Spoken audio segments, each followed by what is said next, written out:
Բարի երեկո բոլորին, բարի երեկո Insta Live-ի հավատարիմ արդեն հետևորդներին եւ նոր հետևորդներին։ Կրկին երեկոյան ժամը 8-ն է, ձեզ հետ Coffee Instagram-յան էջը ուրեմն Insta Live-ն է Coffee եւ այսօր, ինչպես արդեն գիտեք, հետեւել եք հավանաբար մեր գրառումներին, մեր հյուրն է Հայաստանի Հանրապետության փոխվարչապետ եւ արտակարգ դրության պարետ պարոն Տիգրան Ավինյանը։ Կարծում եմ ինչպես եւ նախորդ Insta Live-երի ժամանակ այսօր եւս շատ բովանդակալից ու հետաքրքիր զրույց կունենանք ու շատերիս համար նաեւ մեզ հետաքրքրող հարցերի պատասխաններ կլսենք, հետաքրքիր ինֆորմացիա կստանանք եւ նաեւ այս պահին տիրող իրավիճակին, ինչպես ասում են, հենց առաջին դեմքից եւ ձեռքից կտիրապետենք եւ կլսենք։ Սպասենք մի փոքր, մինչ պարոն Ավինյանը արդեն կմիանա մեզ։ Ահա, պարոն Ավինյանն արդեն մեզ հետ է եւ ուղղակի միանանք եւ արդեն միասին շարունակենք։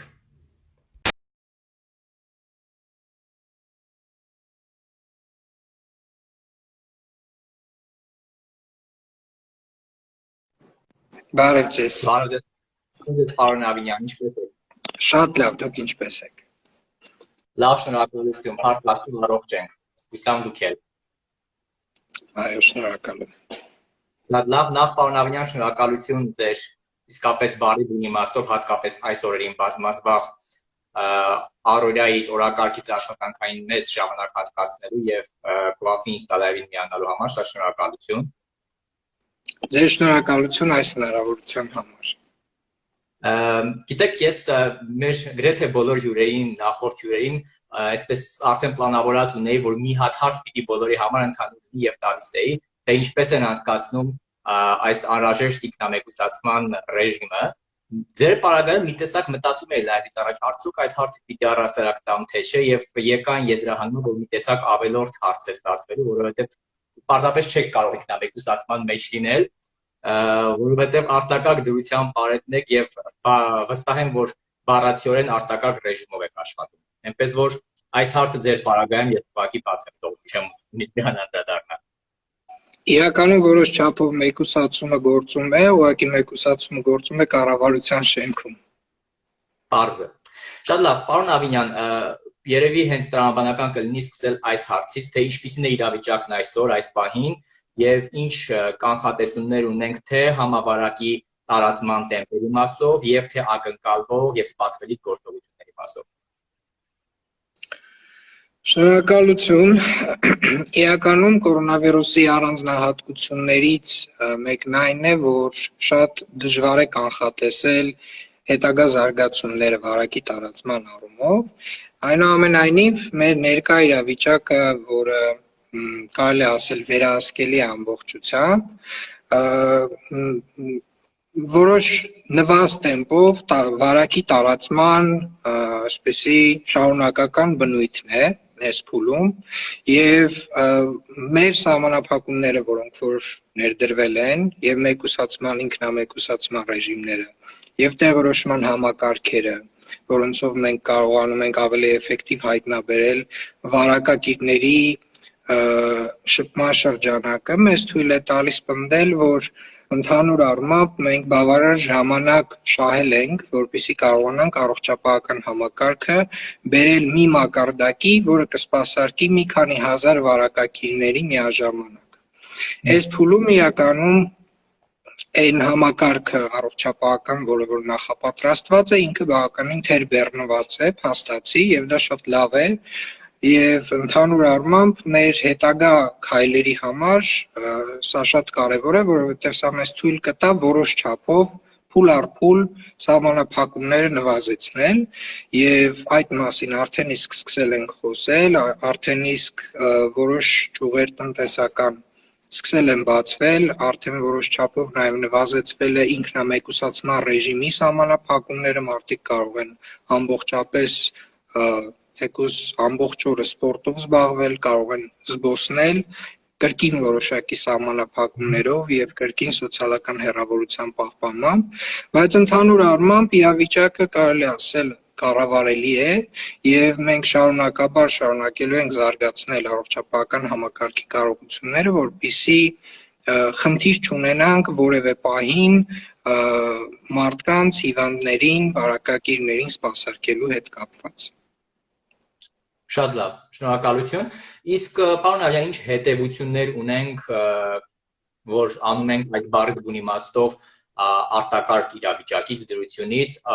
մի փոքր ավելի մասնավորեցնեմ հարցս, արդյոք սպասվում են կլինեն ռեֆորմներ, որոնք միգուցե նաև չլինեին կամ լինեին ավելի ուշ, եթե չլիներ չստեղծվեր այս իրավիճակը։ Իրականում նմանատիպ արտակարգ իրավիճակները բոլոր երկրների համար ստեղծում են որոշակի հրատապ խնդիրներ, որոնք որ ունեն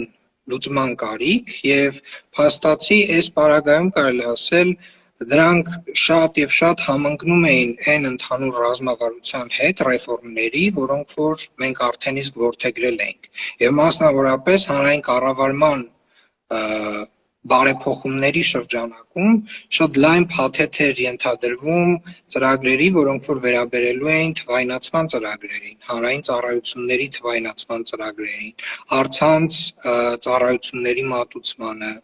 առցանց առևտրին, առցանց տնտեսության զարգացմանը եւ այլն։ Եվ այս առումով կարող եմ ասել, որ շատ դրական զարգացումներ են եղել էլեկտրոնային գործիքների առումով, ստեղծվել են նոր գործիքներ, որոնք որ միանգամից ներդրվել են եւ այդ գործիքները արդեն լայն տարածում են ստացել եւ լայնորեն օգտագործվում են, եղել են արդեն իսկ գործող որոշակի հնարավորություններ, որոնց միջոցով օրինակ անձին կարող էին դիմումներ գրել տարբեր գերատեսչություններին առցանց եղանակով եւ փաստացի արտակարգ իրավիճակի եւ հետագայում արտակարգ դրության հայտարարումից հետո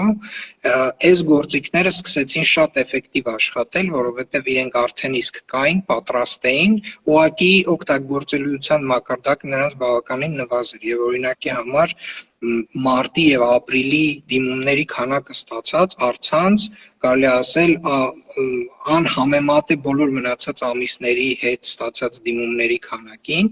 եւ ընդհանուր առմամբ սա շատ կարեւոր գործոն եմ համարում, որովհետեւ իրականում թվային ծառայությունների հետագա զարգացումը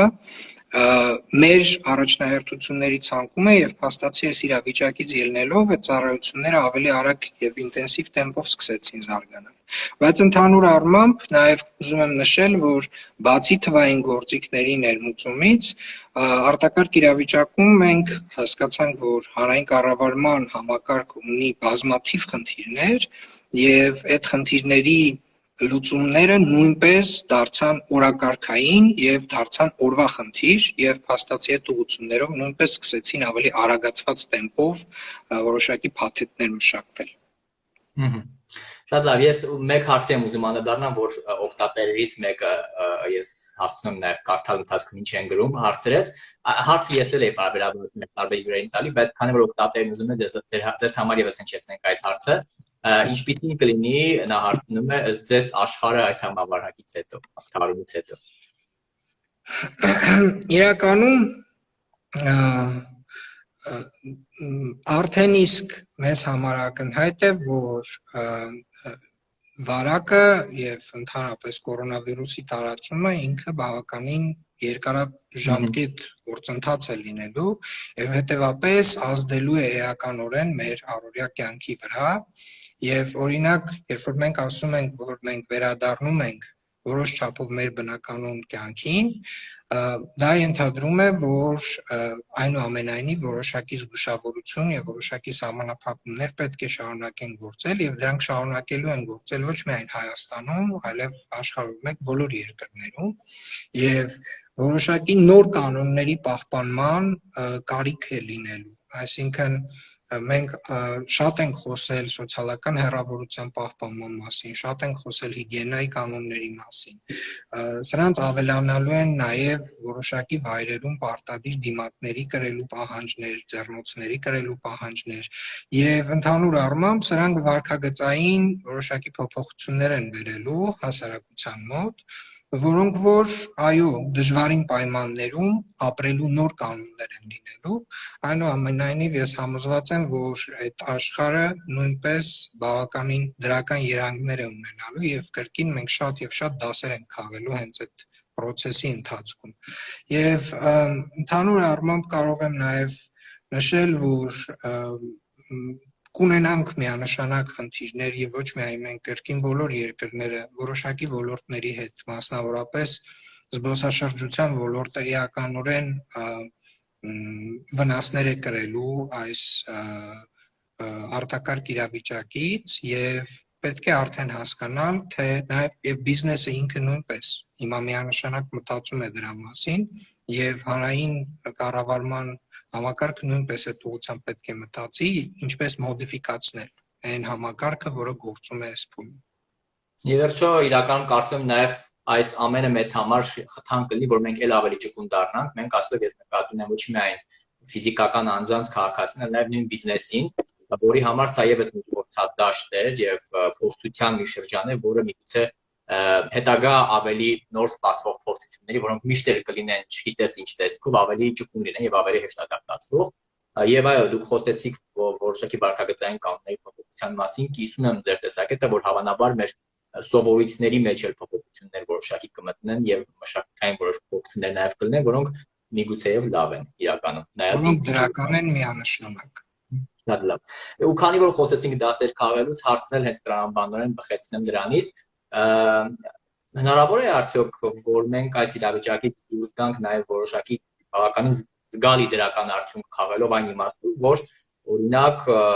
Հայաստանում ստենք կամ եթե դեռ չենք սկսել, չգիտեմ, բժշկական պարագաների, սարքավորումների արտադրանք։ Իրականում սա ամենակարևոր հարցերից մեկն է եղել, հենց կարելի ասել այս ամբողջ գործընթացի սկզբից սկսած եւ այդ ուղղությամբ աշխատանքներ տարել ենք եւ բարձր տեխնոլոգիական արդյունաբերության նախարարությունը տարբեր հանդիպումների արդյունքում որոշակի առաջարկ է ձևավորել, որի արդյունքում մենք նաև պետական միջոցներից դրամաշնորհ ենք հատկացրել ինժեներական ասոցիացիային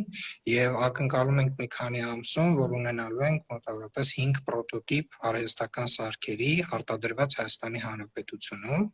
եւ սա կարծում եմ մեզ թույլ է տալու ոչ միայն Հայաստանի Հանրապետությունում նմանատիպ սարքերի արտադրությունը կազմակերպել եւ նաեւ մենք ինքներս կարող ենք այդ արտադրանքը օգտագործել, այլև նաեւ հնարավորություն է ստեղծում այդ ընկերությունների համար դուրս գալ միջազգային շուկա եւ կարծում եմ նմանատիպ աջակցությունը պետության կողմից շատ կարեւոր է այս փուլում, որովհետեւ բավականին ռիսկային, այսպես ասած, հետազոտությունների եւ փորձարկումների դաշտ է, բայց կարծում եմ սա արդարացված ռիսկ է եւ նմանատիպ ռիսկի անպայմանորեն պետք է գնալ։ Մենք ակնկալում ենք, որ հաջողությամբ է պսակվելու այս մի գործընթացը։ Կարող եմ նշել նաև, որ մենք նաև սկսել ենք հենց գիտնականների հետ շատ ինտենսիվ տարբեր ուղղություններով աշխատել, մասնավորապես գիտական հանրույթը մեզ շատ է օգնել վարակի տարածման մոդելավորման առումով եւ այդ տարբեր մոդելներ, որոնք որ քննարկել ենք, հենց մեր հայ գիտնականներն են այդ մոդելները կառուցել միջազգային փորձի հիման վրա եւ կարելի է ասել, որ այդ մոդելներից եւ այդ եզրակացություններից ելնելով մենք կայացրել ենք բավականին փաստարկված որոշումներ եւ ըստ այդմ մենք նաեւ սերտացել է նաեւ կառավարման համակարգի եւ գիտական հանրույթի կապը այս առումով մոլեկուլար կենսաբանության ինստիտուտը շուտով սկսելու է արտադրություն PCR տեստերի, այսպես կոչված PCR տեստերի, որոնք որ եւ որի հումքը ձեռք է բերում կրկին կառավարությունը եւ մենք ակնկալում ենք, որ ռեագենտների վերջին փաթեթը մենք կստանանք մայիսի 12-ին մոտավորապես, որը թույլ կտա մոլեկուլար կենսաբանության ինստիտուտին արտադրել PCR տեստեր Հայաստանի Հանրապետությունում կրկին մեր անձնական սպառման համար, ինչպես նաև հնարավորություն կստեղծի ինստիտուտի համար նման արտադրանքը նաև արտահանելու եւ բազմաթիվ նման այլ փոքր օրինակներ կարող են բերել, բայց միանշանակ այս իրավիճակում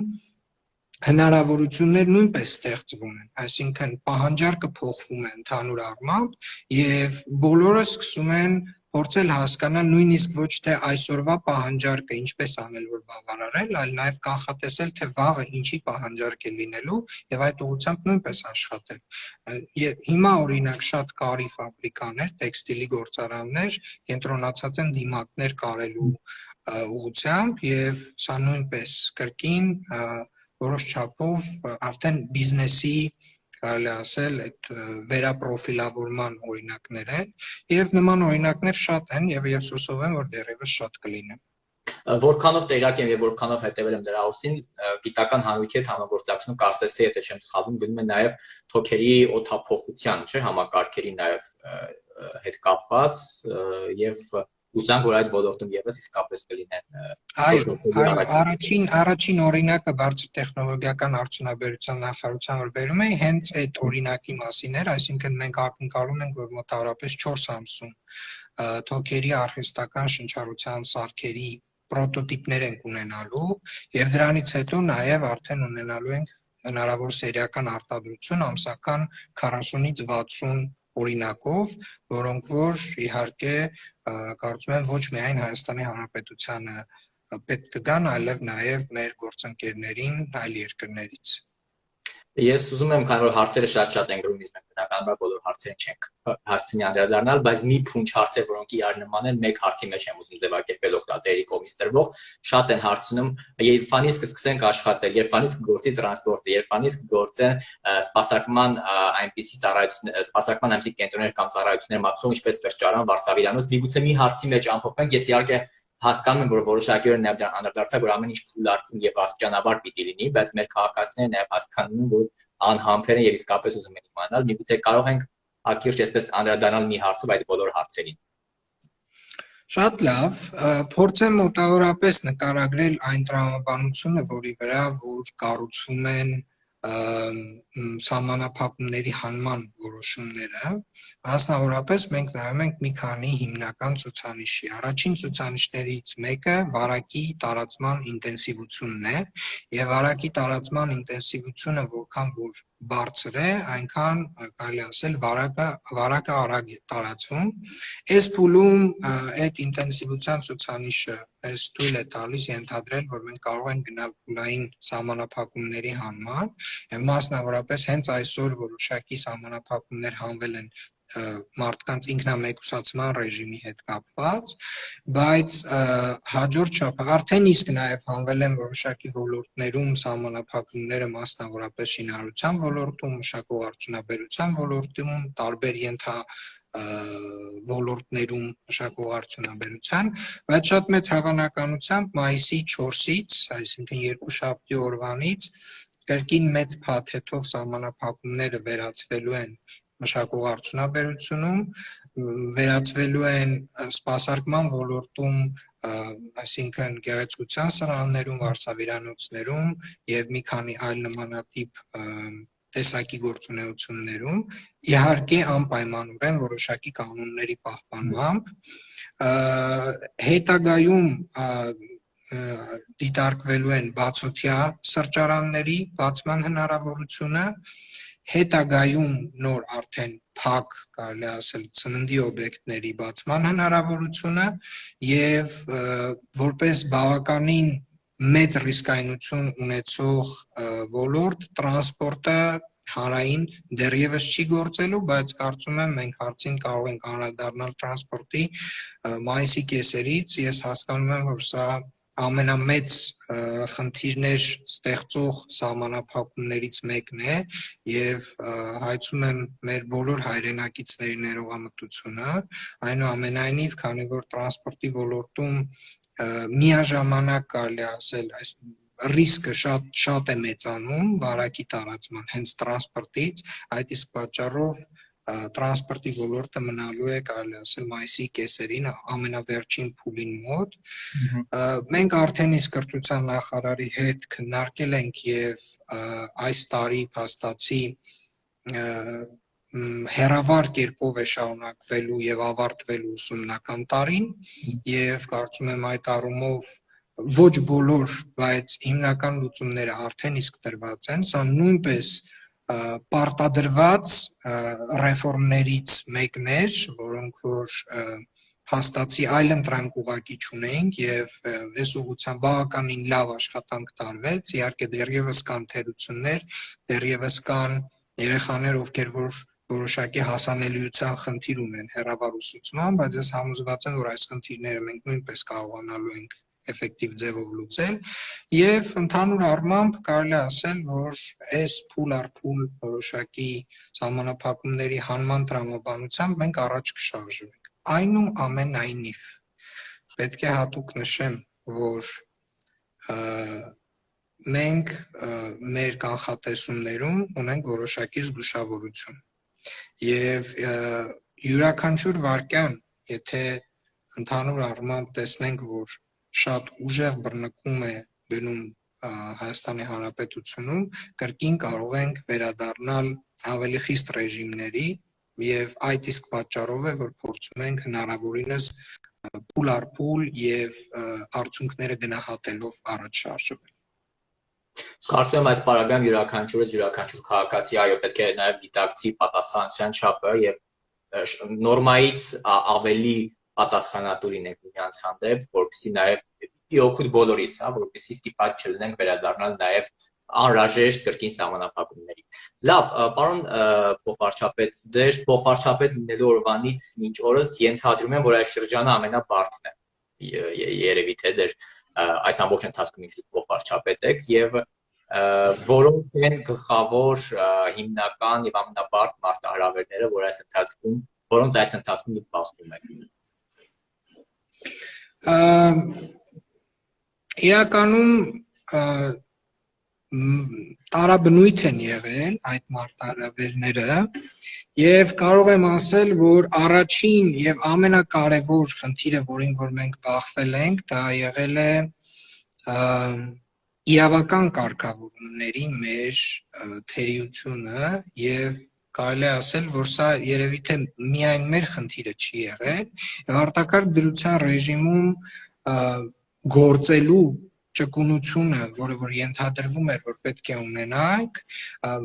այնքան էլ այդպես չէր, որովհետև իրավական որոշակի կարգավորումներ ուղղակի շատ դեպքերում մեր ձեռքերը կապում էին եւ կարելի է ասել, որ մենք այդ իրավական փոփոխություններին զուգահեռ նաև փորձում ենք գործել։ Սա երևի թե ամենամեծ խնդիրն է եղել, որ ունեցել ենք։ Կարծում եմ նաև խնդիրներից մեկը եղել է, որ ընդհանուր պետական կառավարման համակարգը նման ստրեսի չէր ենթարկվել եւ առաջին օրերին, չասեմ շաբաթներին, բայց բավականին մտահոգիչ ազդակներ ունեինք, որ կարող է ընդհանուր պետական համակարգը բավարար չափով չկարողանա դիմակայել, բայց այնուամենայնիվ կարծում եմ բավականին լավ աշխատանք կատարվեց կազմակերպչական եւ բարետատան անդամների կողմից եւ գերատեսչությունների ղեկավարների կողմից եւ շատ արագ մենք կարելի ասել այդ կառավարման ռեժիմը ամբողջապես փոխեցինք եւ որոշակի կրկին թերություններով, բայց կարողացանք հիմնական խնդիրները լուծել եւ որ ամենակարևորն է կարողացանք լուծել առողջապահական համակարգի կարողությունների խնդիրը եւ այս փուլում ամենայն դեպս մենք որոշ չափով հանգիստ ենք առողջապահական համակարգի կարողությունների առումով ունենք խնդիրներ բժիշկների պոտենցիալ թվաքանակի հետ, որովհետև այդ կարողությունները միայն արհեստական թոքերի սարքավորումները եւ մահճակալները չեն, դա նաեւ բժիշկներն են, դա նաեւ մարդիկ են, բայց նաեւ առողջապահության նախարարության շատ էֆեկտիվ աշխատանքի շնորհիվ վերապատրաստման արագ եւ ինտենսիվ կուրսեր ձեռնարկվեցին եւ կարելի ասել նույնիսկ երիտասարդ ուսանողները որոշ չափով պատրաստ դառան սպասարկելու նման հիվանդների։ Շատ դրական պետք է գնահատեմ արտաքին գործերի նախարարության աշխատանքը, որը որ մեր հայրենակիցներին տարբեր երկրներից տարբեր միջոցներով կազմակերպեց նրանց վերադարձը դեպի Հայաստանի Հանրապետություն եւ այստեղ նույնպես կարծում եմ, որ համակարգը իր դրական կողմերով հանդես եկավ։ Ընդհանուր առմամբ կարելի ասել աշխատանքային հիմնական խնդիրները սրանք են եղել անձնական խնդիրներիցս մեկը այն էր, որ ընտանիքիս բավարար չափով չեմ տեսել, բայց կարծում եմ դա հասկանալի է եւ ներելի։ Այո։ Եվ քանի որ մենք KOAF-ը իր գործունեությունը ծավալում է վստահ եմ տեղյակ եք մարզերում եւ մասնավորապես գյուղերում, գյուղական համայնքներում չեմ կարող չտալ այս հարցը, հետաքրքիր է ինչ որ տվյալներ վիճակագրություն կա վարակի մասշտաբների տարածվածության մասով մարզերում եւ մայրաքաղաքում, այսինքն համեմատական կարգով, եւ եթե իհարկե կան տվյալներ հետաքրքիր կլիներ նաեւ գյուղեր եւ քաղաքներ, հա, գյուղական համայնքներ եւ քաղաքներ, այսպես տարբերությունը մասշտաբների տարածվածության վարակին։ Շատ կոպիտ հաշվարկներով կարող եմ ասել, որ մոտավորապես տարածվածությունը 68-ից 70% քաղաքներում է եղել եւ 30-ից 32% եղել է գյուղերում եւ սա հիմնականում պայմանավորված էր նրանով, որ այն հիմնական մեծ արտադրամասերը, որ եղել են վարակի տարածման բռնկումները, գործել են քաղաքներում։ Մարզերի առումով որոշակի տվյալներ պետք է որ ունենանք, ընդհանուր առմամբ դուք նաև հարցրեցիք Երևանը եւ մարզերը։ Երևանում արձանագրված դեպքերի մոտավորապես 45%-ն է եղել, մնացած բոլորը եղել են մարզերում եւ ըստ մարզերի կարելի է ասել բոլոր մարզերում ունեցել ենք գրանցված դեպքեր, շատ դեպքեր ունեցել են գրանցված Արարատի մարզում, 14%-ն են եղել դեպքերի Արարատի մարզում, Հարմավիրում էլի 7%-ին մոտ ենք ունեցել, Կոտայքում բարձր տոկոս ենք ունեցել, էլի կրկին գործարաններից մեկի հետ կապված, մոտավորապես, եթե չեմ սխալվում, 14% ենք ունեցել եւ նվազտոկոսներ ենք ունեցել Վայոց ձորի մարզում, Տավուշի մարզում, այնտեղ մինչեւ 1% չափաբաժին ընկել է մինչեւ 1% այդ մարզերի։ Կարծում եմ տրամաբանական է, որ Երևանն ավելի մոտ գտնվող մարզերում տոկոսները փոքր ավելի բարձր են, որովհետև շփումը նաև Երևանի հետ ավելի շատ է, մոտ մարզերից ավելի շատ մարդիկ են Երևանում նաև աշխատում եւ տրամաբանական եւ թվերն էլ իրականում այո տրամաբանության մեջ են։ Մենք արդեն գրեթե կես ժամ ուղի եթերում ենք եւ չեմ ուզում շատ ձեր իսկապես ժամանակից խլել եւ ուղղակի որպես ամփոփում, քանի որ մեր հետևորդների մի զգալի մաս էլ հենց մարզերի ու գյուղական համայնքների բնակչություն է, որովհետև մենք մեր ծրագրերը բացառապես գյուղական համայնքներում ենք իրականացնում, ուզեմ որ օգտվելով նաև այս արդից, չնայած բարիքները շատ ունեք, բայց նաև այս արդից եւ այս հարթակից օգտվելով ձեր ամփոփիչ խոսքը ուղեք հենց մարզերի բնակիչներին, գյուղական եւ մասնավորապես նաև գյուղական համայնքների բնակիչներին։ Իրականում այդ խոսքը ընդհանուր առմամբ կարող է նաև քաղաքային բնակչության համար նույնաբովանդակ է եւ այստեղ դժվար կլինի տարանջատել, որովհետեւ իրականում այս ռիսկերը գործում են եւ քաղաքներում եւ մարզերում եւ շատ կարեւոր է որ մենք հասկանանք որ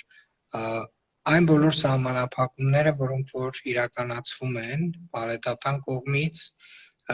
դրանք ունեն մեկ եւ մեկ նպատակ եւ այդ նպատակներ հնարավորինս մեղմել վարակի տարածման արագությունը, որպեսզի կարողանանք առողջապահական համակարգը համապատասխան մակարդակի հասցնել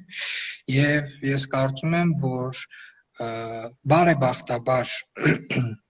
մեր ժողովուրդը դժվարին պահերին ունի այդ հատկությունը լինելու պատասխանատու, լինելու համախմբված եւ կարծում եմ, որ այս առումով ընդհանուր առմամբ իհարկե ունեցել ենք նաեւ կարգապահական որոշակի խնդիրներ, բայց համեմատաբար կարող եմ ասել, եթե համեմատենք այլ երկրների հետ, ես ուզում եմ հայտնել շնորհակալությունը իմ Հայաստանի Հանրապետության բոլոր քաղաքացիներից, որովհետև նաև նրանց ջանքն է, որ մենք այսօր ունենք այս իրավիճակը, եւ պետք է կոչ անեմ հետևել բարետատան հայտարարություններին, հետևել առողջապահության նախարարության հայտարարություններին, հնարավորինս լինել զգույշ եւ պահպանել սոցիալական հեռավորություն միմյանցից, հնարավորինս հաճախ ախտահանել ձեռքերը, հնարավորինս հաճախ լվացվել եւ սա առհասարակ կարծում եմ ոչ միայն վիրուսի դեպքում, այլ առհասարակ ճիշտ կանոններ են Եվ նաև որոշակի զգուշավորություն պահպանել, եթե այցելում են աշխատանքի վայր,